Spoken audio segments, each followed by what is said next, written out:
আসসালামু আলাইকুম। Hello everyone, কেমন আছেন সবাই? আশা করি অনেক বেশি ভালো আছেন।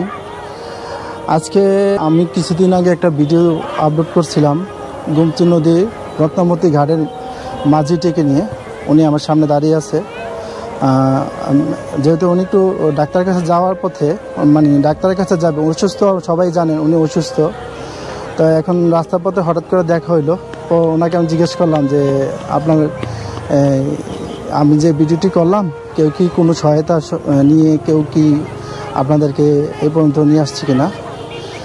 আলহামদুলিল্লাহ, আমরা আমাদের এই ভিডিওটি আল্লাহর মধ্যে কাজ হয়েছে। আমাদের জেলা প্রশাসক মহোদয়, ডিসি সাহেব, ওনাদেরকে একটি নৌকা দিয়েছিলেন। আপাতত একটি নৌকা দিয়েছেন, এমনকি ওনাদেরকে কথা দিয়েছেন যে ওনাদেরকে একটি ঘর নির্মাণ করে দিবেন। আমি খুবই এই বিষয়টি শুনে অনেক আনন্দিত। যদি এই ঘরটি ওনাদেরকে খুব তাড়াতাড়ি করে দেওয়া হয় তাহলে অনেক ভালো হবে, যেহেতু আমাদের বর্ষা সিজন, এখন ঝড় বৃষ্টি তুফান, অনেক মানুষের অনেক সমস্যা, থাকতে অনেক অসুবিধা। যদি ঘরটি নির্মাণ করে দেন খুব তাড়াতাড়ি তাহলে ওনারা থাকতে একটু সুবিধা হবে।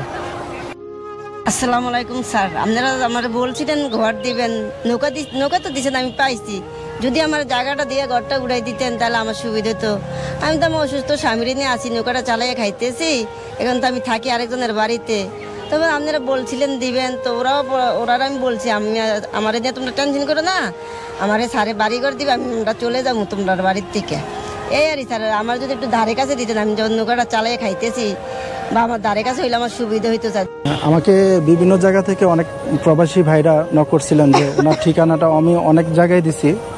যারা ওনাকে একটু সহযোগিতা করতে চান, উনি জানেন, আমার বিগত এর আগে ভিডিওটিতে দেখছেন উনি অনেক অসুস্থ ছিল, খাট থেকে শোয়ার থেকে ওঠা সম্ভব ছিল না।